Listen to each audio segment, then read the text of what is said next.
Good morning, all of you. Yesterday we discussed about classification of amplifier. That means power amplifier. Class A power amplifier, Class B power amplifier, and Class C power amplifier. In Class A power amplifier, we discussed that there is a full cycle. There is a there is a current flow in full cycle. And in the Class B power amplifier, there is a current flow in half cycle, and in Class C power amplifier, there is less than half cycle power flow. Now we discuss about expression for collector efficiency. We discussed previous lecture the collector efficiency. That means collector efficiency is the main criteria. Greater the collector efficiency, better is the power amplifier. That means કે જેટલો collector efficiency સારી હશે એટલું power amplification સારું મળશે. તો collector એફિશિયન્સીનું equation આપણે જોઈએ તો કલેક્ટર એફિશિયન્સીને ઈટાથી ઇન્ડિકેટ કરીએ છીએ. તો eta equals to AC power output by DC power input. That means P output by P DC. તો એને eta equals to P output by P ડીસીથી ઇન્ડિકેટ કરીએ છીએ. પી ડીસી માટે આપણે લખીએ છીએ કે વીસીસી મલ્ટીપ્લાય આઈસી. અહીંયા ખાસ જોજો, ધ્યાન રાખજો. તો વીસીસી ઇન્ટુ આઈસી, જે વીસીસી પણ કેપિટલ છે અને આઈસી પણ કેપિટલ છે, બરાબર. કેપિટલ આઈ કેપિટલ સી છે. જ્યારે પી આઉટપુટ માટે આપણે લખી શકીએ વીસીઈ. અહીંયા જે સી આવે છે, સી અને ઈ છે એ બંને સ્મોલ છે, બરાબર. વીસીઈ સ્મોલ છે અને આઈસી પણ આઈ કેપિટલ છે, સી સ્મોલ છે, બરાબર. તો એ પણ ખાસ ધ્યાન રાખજો, કારણ કે અહીંયા નોટેશન અલગ આપીએ છીએ. આઉટપુટ માટે વીસીઈ ને આઈસી છે એ સ્મોલ નોટેશનમાં આપીએ છીએ. જ્યારે ડીસી હશે તો ડીસી માટે આપણે કેપિટલ નોટેશન યુઝ કરીએ છીએ. એ પણ ખાસ ધ્યાન કરજો. ઓકે, આગળ જોઈએ તો કલેક્ટર એફિશિયન્સી મેળવવાની છે એનું એક્સપ્રેશન કેવી રીતે મળે છે. તો આપણે પી ડીસીની વેલ્યુ અને પી આઉટપુટની વેલ્યુ આપણે બંને અહીંયા મૂકી દઈએ. પી આઉટપુટ અને પી ડીસી બંને વેલ્યુ જો મૂકી દઈએ તો આપણે એના ઉપરથી મળશે.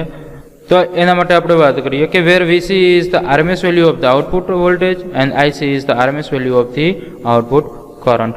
તો વીસીઈ અને આઈસી જે સ્મોલ છે, આપણે આઉટપુટ માટેની વાત કરી હતી, બરાબર. તો આઉટપુટ માટેની જે વીસીઈ અને આઈસીની વાત કરી હતી, તો એ બંને જોઈ શકો છો કે વીસીઈ અને આઈસી, બરાબર. તો જે સી છે એ બંને સ્મોલ છે, જ્યારે અહીંયા પણ વીસીઈમાં સીઈ સ્મોલ છે.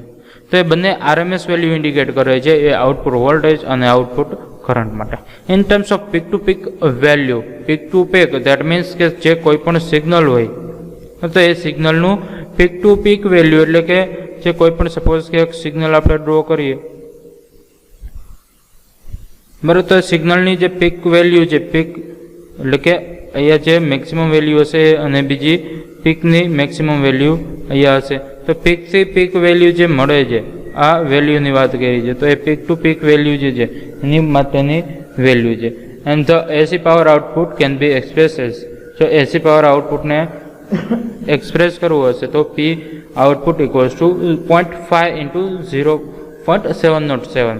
તો 0.707 છે મેક્સિમમ આઉટપુટના પીક વેલ્યુના 70.7% છે. આપણે વાત કરી હતી કે એના માટે જ આપણે લઈએ છીએ કે એ વેલ્યુને આપણે કન્સિડર કરીએ છીએ. અને 0.5 એટલે કે હાફ વીસી, બરાબર. તો જે એનાથી અડધા હશે, કારણ કે એ જ રીતે કરંટ માટે પણ આપણે લગાડી શકીએ છીએ. અને 0.5 multiply 0.707 IC peak to peak. P minus P નથી, એ ખાસ ધ્યાન રાખજો. અહીંયા પણ પી માઇનસ પી નથી, પણ પીક ટુ પીક એવું ઇન્ડિકેટ કરેલું છે. તો એના ઉપરથી આપણે લખી શકીએ finally P output equals to VC multiply IC.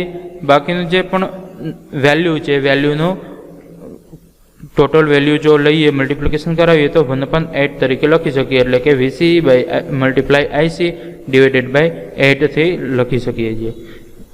અને જો પી આઉટપુટની વેલ્યુ આપણે કલેક્ટર એફિશિયન્સીના ઇક્વેશનમાં મૂકીએ અને પી ડીસીની વેલ્યુ આપણે મૂકીએ તો આપણે ફાઇનલી કલેક્ટર એફિશિયન્સીની વેલ્યુ મળે છે eta equals to VCE peak to peak multiply IC peak to peak divided by 8 VCC into IC. તો આ રીતે કલેક્ટર એફિશિયન્સીનું ઇક્વેશન ફાઇન્ડ કરી શકીએ છીએ. Now maximum collector efficiency of series feedback class A amplifier. તો નેક્સ્ટ ટોપિક આપણે જોઈએ સાથે કન્ટિન્યુમાં જ રાખીએ કે maximum collector efficiency of series feedback. Feed મતલબ કે ફીડબેક. તો સિરીઝ ફીડબેક આપણે યુઝ કરીશું ક્લાસ એ પાવર એમ્પ્લીફાયર. બરાબર, તો ક્લાસ એ એમ્પ્લીફાયર જોવાનું છે. બરાબર, આપણે વાત કરીએ કે ફૂલ સાયકલ ઉપર ક્લાસ એ એમ્પ્લીફાયર હશે તો એમાં કરંટ ફ્લો થતો હશે, ફૂલ સાયકલ દરમિયાન ફ્લો થતો હશે. તો એના માટેની આપણે વાત કરીએ તો figure 2.4a that means below figure. બરાબર, તો ફિગરની વાત કરેલી છે. Figure shows a series feedback class A amplifier. It is rarely used for power amplification due to its poor collector efficiency. બરાબર, તો પુઅર કલેક્ટર એફિશિયન્સીના કારણે series feedback class A amplifier બહુ જ ઓછો યુઝ થાય છે. And second figure shows the DC load line. તો આ સેકન્ડ ફિગર તમને ઇન્ડિકેટ કરેલી છે, ડીસી લોડ લાઇન ઇન્ડિકેટ કરેલી છે. આઈસી વર્સેસ વીસી નો ગ્રાફ આપેલો છે, એના ઉપર લોડ લાઇન ડ્રો કરેલી છે. When a AC signal is applied to the amplifier, the output current and voltage will vary about the operating point Q. તો જ્યારે સિગ્નલ એપ્લાય થશે, બરાબર, તો સિગ્નલ એપ્લાય થશે એ સિગ્નલ તમારું જે ક્યુ પોઈન્ટ છે, ક્યુ પોઈન્ટને અનુલક્ષીને સિગ્નલ અપ જશે અને એ જ રીતે ડાઉન આવશે. એટલે કે પોઝિટિવ પીક મળશે, નેગેટિવ પીક મળશે. બરાબર, તો એ જ રીતે એને અકોર્ડિંગલી આઉટપુટ મળશે. To achieve the maximum symmetrical swing of the current and voltage, the Q point should be located at center of the DC load line. એટલે કે મેક્સિમમ સ્વિંગ જો આપણે મેળવવું હોય, એટલે કે કરંટ જે વોલ્ટેજ અને કરંટ મેક્સિમમ જો આપણે એની વેલ્યુ જોતી હોય, કોઈ પણ જગ્યાએ કટ ન થાય, એટલે કે ફૂલ સાયકલ ઉપર આપને સિગ્નલ મળે, જો એવું કરવું હશે તો ક્યુ પોઈન્ટની વેલ્યુ એક્ઝેક્ટ સેન્ટરમાં લેવી પડે. તો જ તમને જેટલું પણ અપસાઇડ જશે એટલું ડાઉન સાઇડ જશે, એટલે કે પરફેક્ટ એક્ઝેક્ટ સિગ્નલ જેવું હશે એવું જ આઉટપુટમાં મળશે, કોઈ પણ જગ્યાએથી કટ નહીં થાય. In the case operating point is IC equals to VCC divided by 2RC and VC equals to VCC by 2. તો ઓપરેટિંગ પોઈન્ટ એવી જગ્યાએ લેવું પડે કે જે એ એક્ઝેક્ટ મિડલમાં આવે. તો એના માટે આપણે બે વેલ્યુ છે કે આઈસી કેટલો હોવો જોઈએ, અહીંયા આઈસી જે મળે છે, બરાબર, તો અહીંયા આ જે પોઈન્ટ પાસે આઈસીની વેલ્યુ વીસીની વેલ્યુ કેટલી હોવી જોઈએ, તો વીસીની વેલ્યુ હોવી જોઈએ વીસીસી ડિવાઇડેડ બાય 2. એટલે કે અહીંયા ટોટલ મેક્સિમમ વેલ્યુ વીસીસી છે તો એની અડધી હોવી જોઈએ, તો આપણે એ લખી શકીએ છીએ વીસીસી બાય 2 જેટલી વેલ્યુ હશે.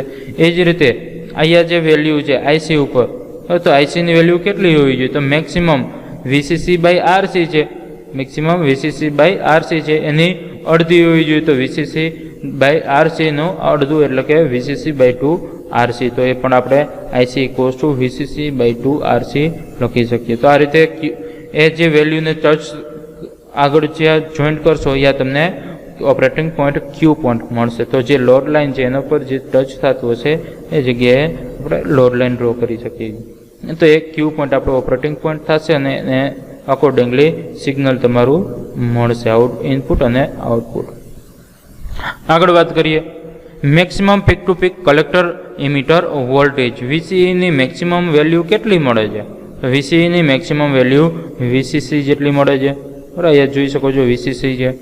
Maximum peak to peak collector current IC, તો પીક ટુ પીક કલેક્ટર કરંટની વેલ્યુ કેટલી છે, સ્મોલ આઈ કેપિટલ સીની વેલ્યુ કેટલી છે, તો એ તમે જોઈ શકો છો કે વીસીસી બાય આરસી જેટલી છે. એન્ડ ધ્યાન આપો મેક્સિમમ એસી આઉટપુટ પાવર કેટલો હશે, તો એના ઉપરથી આપણે મેક્સિમમ પાવર આઉટપુટ મેળવવો છે તો પી આઉટપુટ મેક્સિમમ કેટલો થશે, તો એના માટેનું ઇક્વેશન આપણી પાસે ઓલરેડી ડિસ્કસ કરી ગયા. બરાબર, તો maximum P output V C multiply I C by 8. તો આગળ જોયું એ ઇક્વેશનનો યુઝ કરીએ તો વીસી કેટલો મળે છે, વીસીસી જેટલો. તો આપણે વીસીના સ્થાને આપણે સિમ્પલ વીસીસી લખી શકીએ અને આઈસીની વેલ્યુ કેટલી છે, વીસીસી બાય આરસી. તો આઈસીના સ્થાને આપણે વીસીસી બાય આરસી લખીએ ડિવાઇડેડ બાય 8.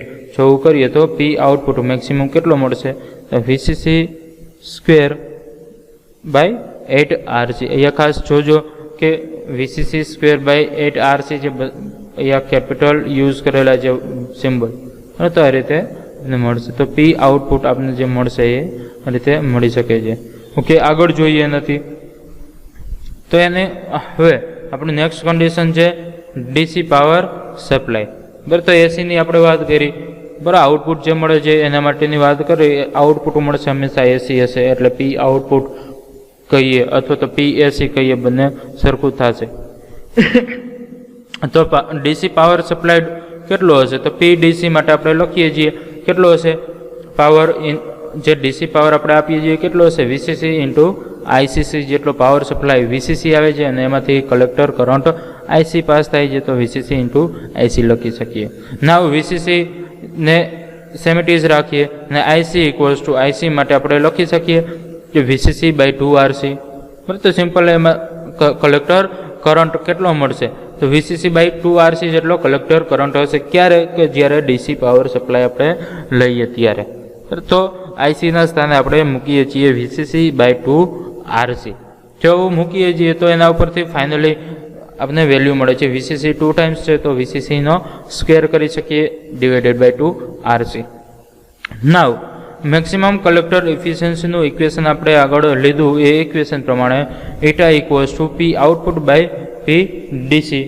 બરાબર, તો એ ઇક્વેશન છે આપણી પાસે P output by P DC. બરાબર, પણ આપણે પર્સન્ટેજમાં જોઈએ છીએ તો પર્સન્ટેજ માટે આપણે મલ્ટીપ્લાય 100 કરાવીએ છીએ.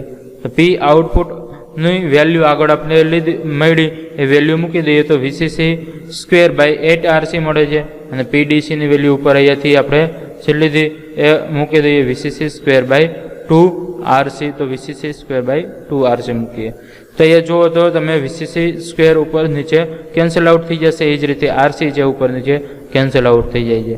બરાબર, અને 8 જે અંશનો છેદ છે અને 2 છે છેદનો છેદ છે તો ક્રોસ થઈ જશે એટલે કે 2 જે ઉપર વહી જશે અને 8 જે નીચે વહી જશે તો 2 4 8 થઈ જશે એટલે કે 1/4 આવશે. તો 100 ડિવાઇડેડ બાય 4 કરીએ તો આપને મળશે 25%.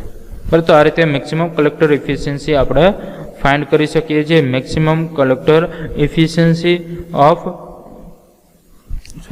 Maximum collector efficiency of series feedback class A amplifier. તો આ રીતે આપને 25% મળે છે. તો maximum collector efficiency of class A series feedback amplifier is 25%. And actual practice, જો હકીકતમાં પ્રેક્ટિકલી જોવા જઈએ તો જે કલેક્ટર એફિશિયન્સી મળે છે એ far less than this value, original જે વેલ્યુ મળે છે એનાથી પણ બહુ જ ઓછી મળે છે.